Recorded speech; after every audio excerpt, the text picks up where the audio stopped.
명절 끝날 곧 큰 날에 예수께서 서서 외쳐 이르시되 누구든지 목마르거든 내게로 와서 마시라. 나를 믿는 자는 성경의 이름과 같이 그 배에서 생수의 강이 흘러나오리라. 이는 그를 믿는 자들이 받을 성령을 가리켜 말씀하신 것이라. 예수께서 아직 영광을 받지 않으셨으므로 성령이 아직 그들에게 계시지 아니하시더라. 이 말씀을 들은 무리 중에서 어떤 사람은 이 사람이 참으로 그 선지자라. 그리스도라. 그리스도가 어찌 갈릴리에서 나오겠느냐? 성경에 이르기를 그리스도는 다윗의 씨로 또 다윗이 살던 마을 베들레헴에서 나오리라 하지 아니하였느냐? 예수로 말미암아 무리 중에서 쟁론이 되니 그 중에는 그를 잡고자 하는 자들도 있으나 손을 대는 자가 없었더라. 아랫 사람들이 대제사장들과 바리새인들에게로 오니 그들이 묻되 어찌하여 잡아오지 아니하였느냐? 그 사람이 말하는 것처럼 말한 사람은 이때까지 없었나이다. 바리새인들이 대답하되 너희도 미혹되었느냐? 당국자들이나 바리새인 중에 그를 믿는 자가 있느냐? 율법을 알지 못하는 이 무리는 저주를 받은 자로다. 그 중에 한 사람 곧 전에 예수께 왔던 니고데모가 그들에게 말하되 우리 율법은 사람의 말을 듣고 그 행한 것을 알기 전에 심판하느냐? 그들이 대답하여 이르되 너도 갈릴리에서 왔느냐? 찾아보라. 갈릴리에서는 선지자가 나지 못하느니라. 다 각각 집으로 돌아가고 평안하시죠? 비가 온 후로 날씨가 많이 풀렸습니다. 하지만 감기 조심하시고 코로나도 조심하시기 바랍니다.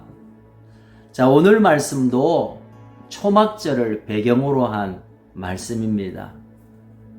초막절이 되면 예루살렘에 모인 유대인들이 종려나무와 보들가지를 끄끄들고 제단을 7일 동안 도는 이벤트를 하게 됩니다.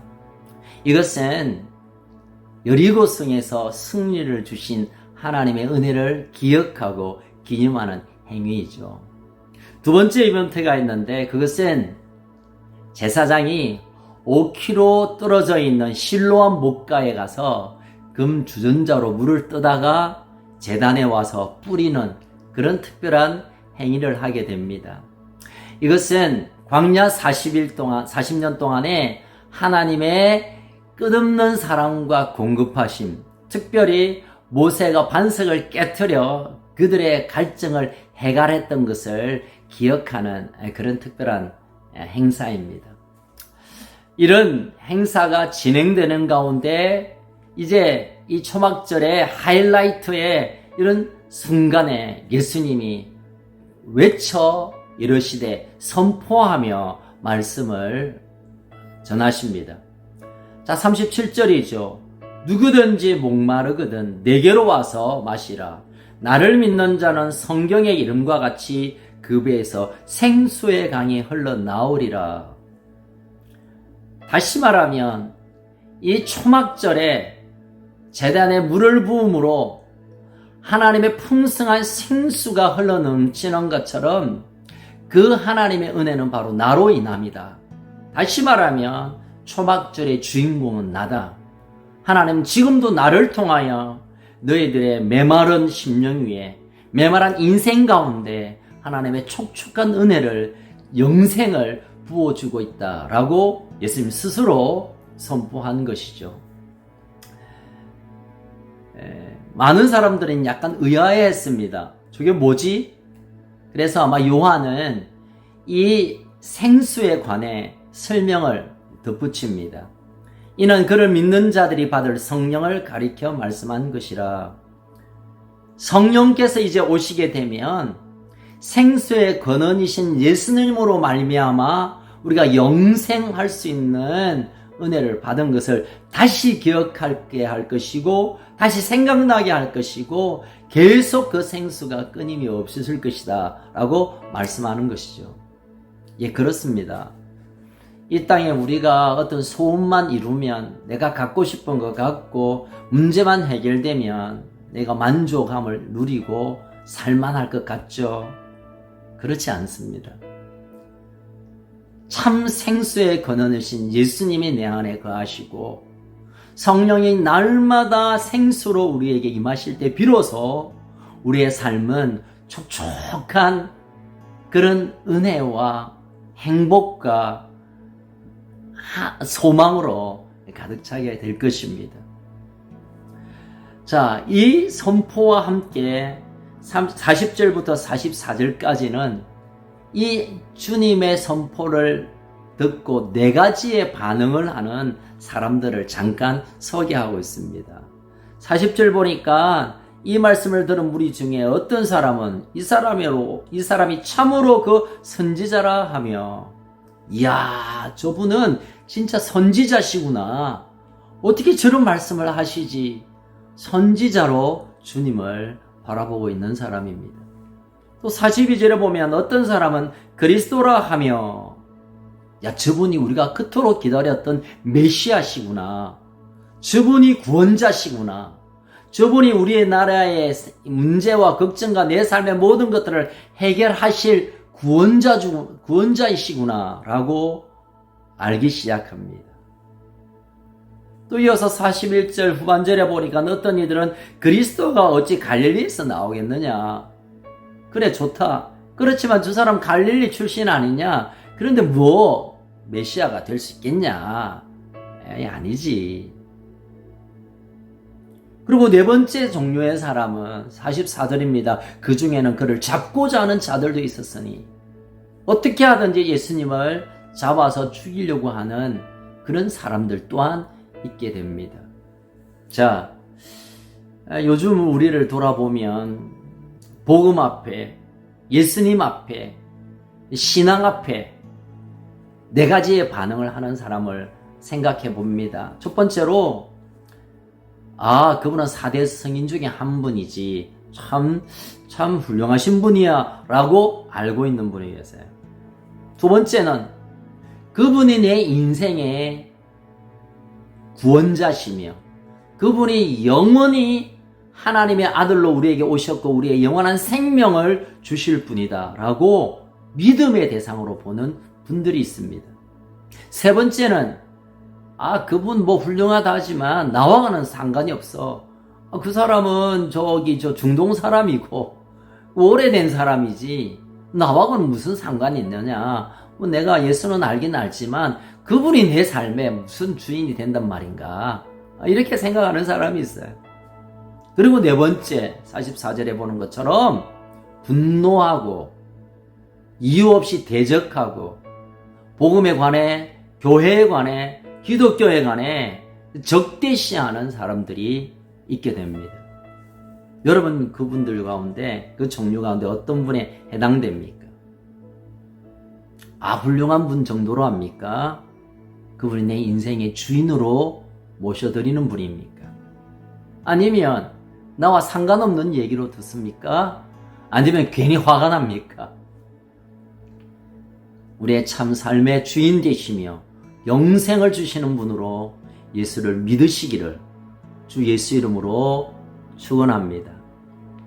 자, 45절 이후에는 어제 본문에서 바리새인과 제사장들이 아랫사람을 통해서 잡아오라고 보내었던 그들이 돌아와서 제사장들에게 보고하는 내용입니다. 어찌하여 잡아오지 않았느냐라고 물었을 때 46절, 그 사람이 말하는 것처럼 말하는 사람은 이때까지 없었나이다. 잡으려고 갔는데 얘기를 들어보니까 이분은 그냥 잡아 가둘 만한 그런 사람이 아니었습니다. 어쩌면 메시아일지도 모르겠습니다. 그런 뉘앙스가 있습니다. 이 얘기를 들었을 때 대제사장과 바리새인 지도자들이 열받아가지고 너 미혹되었구나. 그리고 너 저주받을 놈이다. 아주 분노하며 혹시 당국자들 바리새인 중에 그를 믿는 사람이 없느냐? 저주받아야 된다. 이렇게 막 화를 내며 반응하고 있음을 보게 됩니다.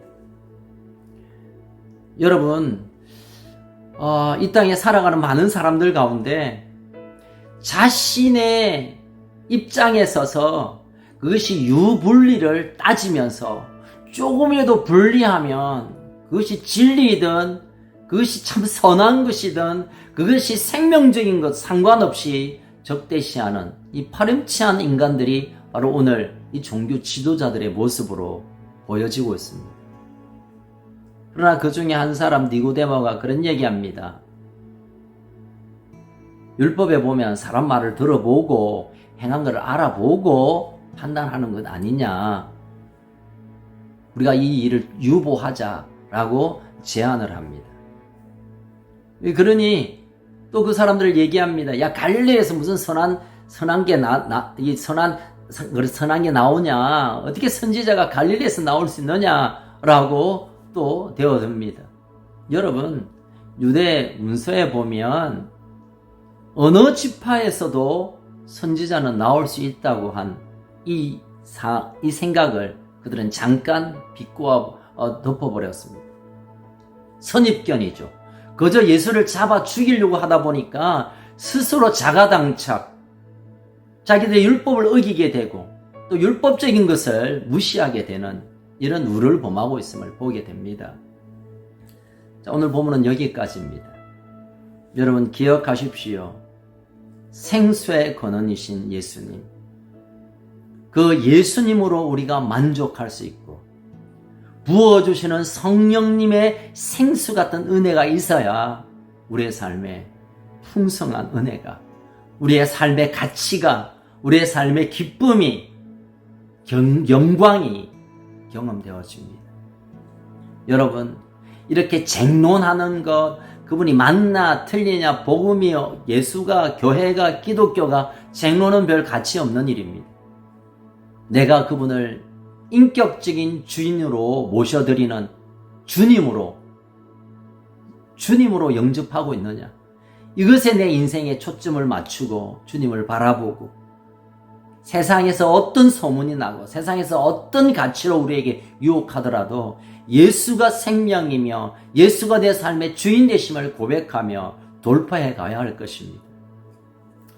오늘 본문을 통하여 우리에게 주시는 교훈 꼭 붙잡으시고 오늘 하루를 생수의 근원이신 예수님 때문에 날마다 부어주시는 성령님의 생수의 은혜가 여러분 심령 속에 충만하고 그리고 어떤 상황 속에서도 예수 그리스도를 내 인생의 주인으로 모심으로 이 어려운 시간들을 돌파해내는 그런 큰 은혜가 있기를 주의 이름으로 축원합니다. 함께 기도하겠습니다. 살아계신 하나님 아버지, 이 시대에 온갖 어둠과 또 온갖 소리들과 온갖 어지러움으로 진동으로 우리의 삶이 흔들릴 때가 있지만 그러나 이 어두운 세상 속에서도 예수 그리스도에 대한 온전한 믿음으로 그분을 그리스도로 믿음으로 우리가 하나님 앞에 서가는 그런 결단이 있게 하여 주옵소서. 누가 뭐라고 하더라도 나는 예수를 나의 구주로 영접하리라. 그리고 그분으로 말미암아 내 삶에 풍성한 삶이 주어짐을 믿음으로 취하고 살아내는 하루가 되게 하여 주옵소서. 하나님 오늘 하루도 주님의 풍성한 생수의 은혜가 우리 가정과 우리의 자녀와 또 우리의 하는 일들 가운데 넘치게 하시고 특별히 내일 이제 새롭게 대면 예배로 나아가게 되는데 예배드리는 교회나 또 모일 수 없어서 가정에서 모이는 곳곳마다 생수의 은혜가 생명의 은혜가 부어지게 하여 주옵소서. 오늘도 주와 동행하는 생기 있는 한날이 되기를 원하옵고 살아계신 예수님 이름으로 기도하옵나이다. 아멘. 오늘도 승리하시기 바랍니다.